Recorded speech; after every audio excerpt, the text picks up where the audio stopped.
जी, सबसे पहले तो पार्टी बदलने का उद्देश्य क्या रहा? लोग सत्ताधारी पार्टी संजय केजरीवाल लोकसभा विधानसभा लड़ेंगे क्या? उनके जब पार्टी गठन हो जाएगा, सुने कि पार्टी का भी जल्द ही गठन होने वाला। एमएलसी के प्रतिनिधि थे और पार्टी में भी पद मिला था, लेकिन राजनीति में अब एक नया चेहरा सामने आने लगा है और लगातार उनका जन संवाद पद यात्रा जो है बिहार के विभिन्न जिलों में और विभिन्न पंचायतों में निकल रहे हैं। इसी कड़ी में राजद के एमएलसी के प्रतिनिधि रहे कारी साहब के और इसके साथ ही राजद के युवा में प्रदेश महासचिव रहे। हालांकि बीते समय जब संगठन का विस्तार हुआ उसके बाद कौन सा पद मिला हम बात करेंगे। संजय उर्फ संजू केजरीवाल है, वर्तमान में वार्ड पार्षद भी है, दूसरी बार वार्ड पार्षद बने हैं वार्ड नंबर 20 मुजफ्फरपुर नगर निगम से। लेकिन ऐसे में अब राजद पार्टी को गच्चा दे करके अब प्रशांत किशोर जो बिहार की राजनीति में उभरता हुआ चेहरा है और लगातार जो है उनका प्रचार प्रसार हो रहा है और इनके नेतृत्व में मुजफ्फरपुर में एक महा विशाल जुलूस भी प्रशांत किशोर का निकाला गया था अखाड़ा घाट रोड से सरियागंज टावर की ओर। संजय जी, सबसे पहले तो पार्टी बदलने का उद्देश्य क्या रहा? लोग सत्ताधारी पार्टी को जकड़ के पकड़ता है, नहीं भी राजनीति करने का मन है, व्यापारी है, बिजनेस है, उद्योगपति है तो सत्ताधारी पार्टी को पकड़ता है, विचारधारा का रहे या न रहे पकड़ता है। लेकिन आप तो उसी पार्टी में थे, वहाँ प्रतिनिधि भी बनाया गया था, एक एमएलसी का प्रतिनिधि थे और पार्टी में भी पद मिला था, लेकिन सत्ताधारी को छोड़ करके फिर पीके के आने की क्या उद्देश्य? ये बहुत सुंदर प्रश्न है आपका। सबसे पहले तो आपका बहुत बहुत स्वागत है और आपके चैनल के लाखों व्यूवर्स को मेरा सादर प्रणाम। पीके जिनकी आप प्रशांत किशोर जी की चर्चा की है, प्रशांत किशोर जी के उद्देश्य को समझना जरूरी है। हम लोग जो भी इंसान सामाजिक जीवन में या कभी किसी जनप्रतिनिधि के रूप में चुने जाते हैं, उद्देश्य क्या है? राजनीति जो शब्द है उस शब्द का उद्देश्य क्या था? सेवा। आज हमारे राज्य बिहार की प्रशांत किशोर जी भी इसी माटी के लाल हैं, मैं भी इसी मुजफ्फरपुर की मिट्टी का लाल हूँ, वो बिहार के माटी के लाल हैं। समझना इस बात का जरूरी है कि आज देश की आज़ादी के बाद जो बिहार 1967 में हिंदुस्तान में जब राज्यों की सूचीबद्धता होती थी तो दूसरे नंबर पे आता था, आज अंतिम पायदान पे है। सबसे पहला चीज। दूसरा, पीके का सोच क्या है, पीके का सपना क्या है?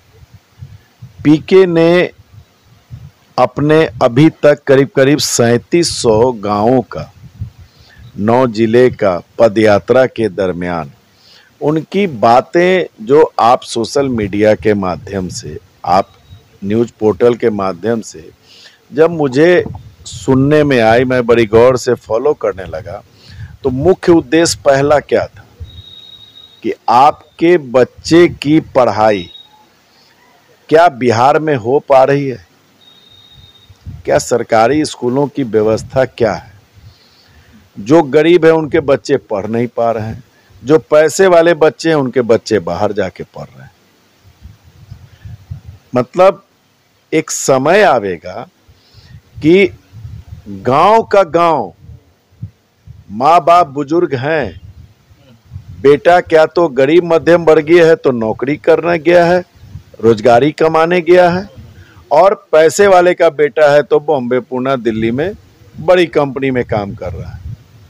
बिहार की क्वालिटी बिहार के बाहर दूसरे राज्यों को विकसित करने में लगी हुई है। जब नीचे से ऊपर तक जब सरकार को पढ़ाई के मुद्दे पर जो ध्यान देना चाहिए वो आज तक नहीं दिया गया, तो पीके का पहला सपना क्या है कि बिहार के बच्चे, वो खुद कहते हैं कि मेरे दादाजी बैलगाड़ी चलाया करते थे और मेरे पिताजी सरकारी डॉक्टर थे, मैं भी सरकारी स्कूल से पढ़ के निकला, लेकिन आज की पढ़ाई सरकारी स्कूल की क्या है? कुछ नहीं, शून्य है। तो उनका पहला सपना है कि बिहार के बच्चे बिहार में पढ़ के एक मतलब ऊर्जावान, क्षमतावान, गुणों से परिपूर्ण बने। तो जब पढ़ेंगे तो उनको फिर नौकरी चाहिए। तो जो बिहार का 70 लाख करीब करीब आबादी, बिहार की आबादी का 70 लाख, दिल्ली, बॉम्बे, पुणे, कलकत्ता, सूरत, नागपुर, तेलंगाना, आंध्र प्रदेश, हिंदुस्तान के अन्य राज्यों में जो जाके नौकरी कर रहा है, चाहे वो किसी फैक्ट्री में काम कर रहा हो, चाहे किसी बड़े मतलब मल्टी स्टोरी कंपनियों में काम कर रहा हो, लेकिन काम तो वो बाहर जाके कर रहा है। वो रोजगार बिहार में मिले। पीके का दूसरा सपना। पीके का तीसरा सपना क्या है कि आपके हमारे परिजन किसी की तबीयत खराब होती है तो उसका इलाज के लिए अगर जरा सी भी गंभीर बीमारी है तो हम लोग को बाहर जाना पड़ता है।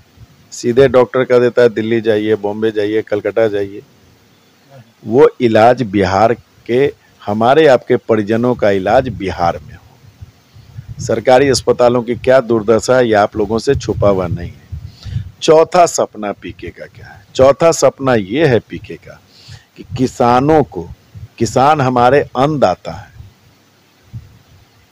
धरती पुत्र, उनको उनके उपजाए हुए अनाज की कीमत का सही दाम, सही मूल्य नहीं मिलना, समय पे सही संसाधन नहीं मिलना, एक हमारे देश की पीछे जाने का बहुत बड़ा हमारे राज्य के पिछड़ेपन का ये भी कारण है। तो किसानों की खुशहाली कैसे हो, किसान जो है समृद्ध कैसे हो, किसान खुशहाल कैसे हो, ये पीके का चौथा सपना। फिर पीके का एक वक्तव्य आपने भी सुना होगा, मतलब मीडिया के माध्यम से, आप ही लोगों के माध्यम से आपने भी उनकी वाणी को कवरेज दिया होगा कि मैं कोई बड़ा नेता वो नहीं बनना चाहता हूं, मैं नेता ही नहीं बनना चाहता हूं। उनका कहना है कि मैं नहीं कहूंगा कि अरविंद जी को आप वोट दीजिए, आप लोग तय करके बताइए कि कौन व्यक्ति स्वच्छ छवि का है, कौन व्यक्ति सेवा करने में विश्वास करता है, कौन व्यक्ति भ्रष्टाचार को नहीं अपनाता है। आप अपने बीच से चुन के बताइए, उसको जिताने का जिम्मा मेरा। तो आप बताइए कि राम राज्य की परिकल्पना क्या है? लेकिन संजय जी, सबसे बड़ी बात है कि ये मुद्दे तो तमाम पार्टियों का है। ये तो सब पार्टी दावा करते हैं, शिक्षा, स्वास्थ्य, किसान, बेरोजगारी, ये तमाम मुद्दे तो हर साल हर चुनावी मुद्दे हैं। तो फिर इसमें नया क्या है? आज तक मुद्दे अपने चुनावी घोषणा पत्र में बनाना एक अलग चीज है। हम लोग तो शहर में बैठे हैं ना। मैं अभी 3 दिन पहले वार्ड 32 में गया था। हमारे मित्रवर छोटे भाई वार्ड पार्षद हैं वहां के। 2 कमरे की सरकारी स्कूल है, आप जरूर जाइएगा अरविंद जी। 2 कमरे का सरकारी स्कूल है और क्लास चलती है 1 से लेके 8 तक। क्लास चलती है 1 से 8 तक और 2 रूम, टीचर 8। कहां पढ़ाते होंगे भाई साहब? एक कमरे में 4 क्लास, कोना कोना पकड़ के। आप चलिए मेरे साथ गांव में, शहर की बात छोड़ दीजिए, शौचालय तक नहीं है।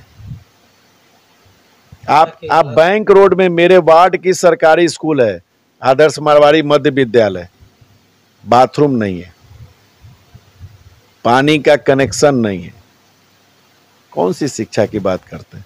स्वास्थ्य की बात, कल हमारे एक वार्ड पार्षद मित्र हैं भाई अजय ओझा जी, उन्होंने मुझे टेलीफोन किया कि एक उनके जानने वाले का रोड ट्रेन से एक एक्सीडेंट हो गया है, जो सदर हॉस्पिटल गया तो भेज दिया मेडिकल कॉलेज। अब मेडिकल कॉलेज में कह रहा है कि आईसीयू नहीं है, अब पटना ले जाइए। 21वीं सदी में जी रहे हैं भाई साहब। यहाँ रोजगार है क्या? 6,000, 7,000, 8,000 रुपए की प्राइवेट नौकरी, वो भी क्या सबको है पॉसिबल? सबको मिल रही है?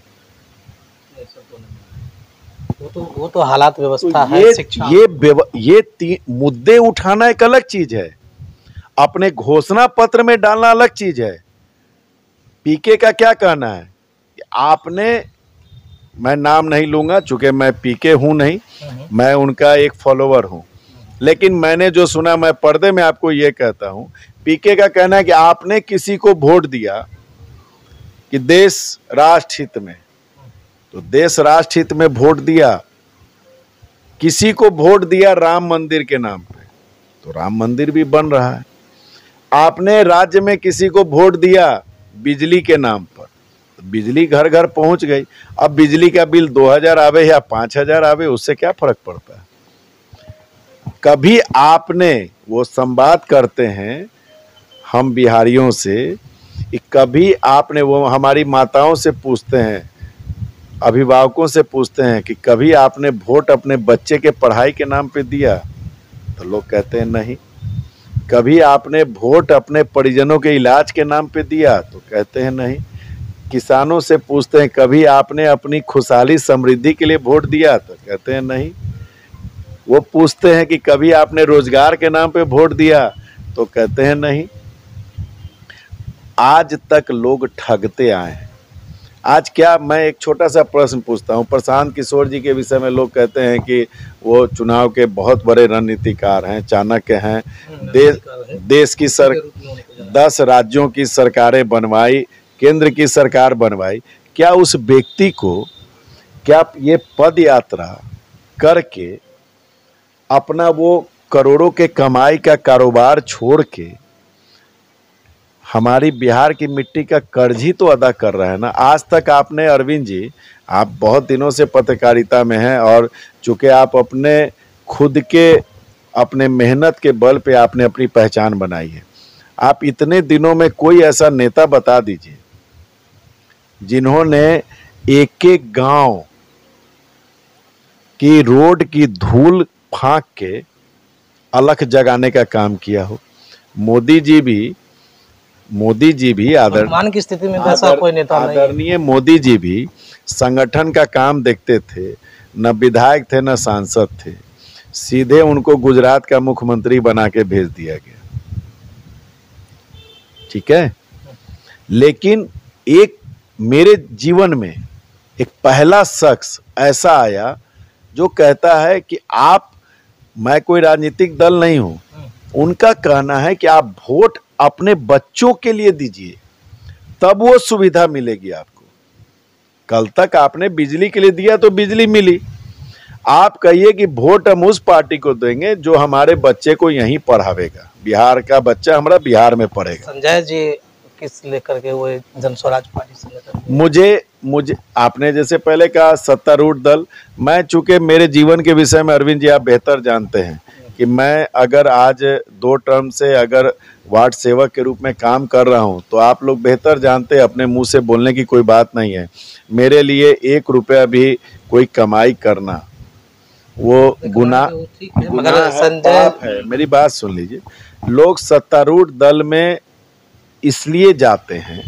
मैं जब राजद भी ज्वाइन किया था तो राजद सत्ता से बाहर थी, विपक्ष में। मैं आदरणीय लालू यादव जी का उस समय सामाजिक न्याय का मैं फैन था, लेकिन आज की जो राजनीतिक है वो राजनीतिक अब कहीं न कहीं सत्ता सुख, सत्ता लालच की ओर चली गई है। इसलिए मैंने जब पीके के सारे विजुअल को सुना, उनके सारे मतलब जैसे उनके वक्तव्यों को सुना, मुझे लगा असल में जो संजय केजरीवाल का जो सपना था, वो सपना तो पीके पूरा करने के लिए 11 महीने से बिहार की सड़कों पर पैदल चल रहे हैं। तो अगर पीके के साथ एक कदम चल के मेरा भी अगर कोई हिस्सेदारी बन जाए, तो मैं भी अपने आप को गौरवान्वित महसूस करूंगा कि मेरा बच्चा भी इस मिट्टी में पलेगा, बढ़ेगा, पढ़ेगा, रोजगार पाएगा। इसलिए मैं पीके के साथ गया हूं। और मुझे पीके से सिर्फ इतना ही मतलब था कि आप, मैंने उनसे एक ही, उस दिन भी पदयात्रा के दरमियान मैंने एक ही चीज कहा, ये जन सैलाब, बेटियां, माताएं, बहनें, तो आपके नेतृत्व में निकाला गया? नहीं, वो पीके की यात्रा थी। हमने तो मतलब जैसे अपने चाहने वालों के साथ। एक और चर्चा है शहर में कि संजू केजरीवाल लोकसभा लड़ेंगे चुनाव, इसीलिए अब प्रशांत किशोर के संगठन से जुड़े हैं। कहाँ, मतलब जैसे ये सब चीज़ें, जो चीज़ इंसान को अपनी औकात के हिसाब से सपना देखना चाहिए। मेरा सपना इतना ही है कि मैं पीके के सपने को, जो मेरा सपना है, हर बिहारी का सपना है, 13 करोड़ बिहारियों का सपना है, और पीके उसको पूरा करने चले हैं। मैं उनके साथ अगर टीम में लगा रह गया, यही मेरे लिए राष्ट्रपति और प्रधानमंत्री बनने लायक सौभाग्य होगा। संजय केजरीवाल लोकसभा विधानसभा लड़ेंगे क्या उनके जब पार्टी गठन हो जाएगा? सुने कि पार्टी का भी जल्द ही गठन होने वाला। अभी प्रशांत किशोर जी का जन सुराज संगठन है, एक संगठन है, उस संगठन के वो संस्थापक हैं, और उसके तहत 13 करोड़ हम बिहार वासियों को उन तक बात पहुंचाने का, उनको जगाने का, उनको मोटिवेट करने के लिए वो पैदल यात्रा कर रहे हैं। उन्होंने कहा कि मुजफ्फरपुर की बुद्धिजीवी जनता तय करेगी कि अरविंद जी को चुनाव लड़ना है। तो संजय केजरीवाल के मन में होना है कि लोकसभा लड़ेंगे या विधानसभा लड़ेंगे? ये नेता तो है आप। अगर किसी व्यक्ति के साथ आप जुड़िए और उसके साथ कंडीशन लगा के जुड़िए, लालच के साथ जुड़िए, तो वो रिश्ता नहीं कहलाता है। संजय केजरीवाल जब राजद में भी गया था तो राजद को मजबूत करने का काम किया, कुशेश्वर स्थान में 15 दिन जो है मेहनत करने का काम किया, बोचाहा में 15 दिन मेहनत करके जो है पार्टी के उम्मीदवार को जिताने का काम किया। मैं इस बात से सिर्फ खुश हूँ कि जब इतिहास लिखाएगा 100 साल बाद, जब इतिहास के पन्नों में पढ़ाई होगी कि प्रशांत किशोर एक ऐसा शख्स जिसने बिहार को बदला, जिसने बिहार की तकदीर को बदला, उसके साथ सेना में, उसकी टीम में एक संजय केजरीवाल भी था। यही मेरे लिए बहुत बड़ा पद होगा। तो हमारे साथ बातचीत कर रहे थे संजय उर्फ संजू केजरीवाल, मुजफ्फरपुर नगर निगम वार्ड संख्या 20 से पार्षद है और राजद में बड़े पद पर है, लेकिन अब राजद को झटका दे करके प्रशांत किशोर के संगठन जनसुराज में शामिल हो गए हैं और जनसुराज जल्द ही पार्टी में तब्दील होना है। ऐसे में चर्चा थी कि लोकसभा विधानसभा में प्रत्याशी के रूप में संजय उर्फ संजू केजरीवाल मुजफ्फरपुर में उतरेंगे, चुनावी मैदान में, चुनावी दंगल में। लेकिन इन्होंने क्या कुछ कहा, आखिर कैसे उतरेंगे?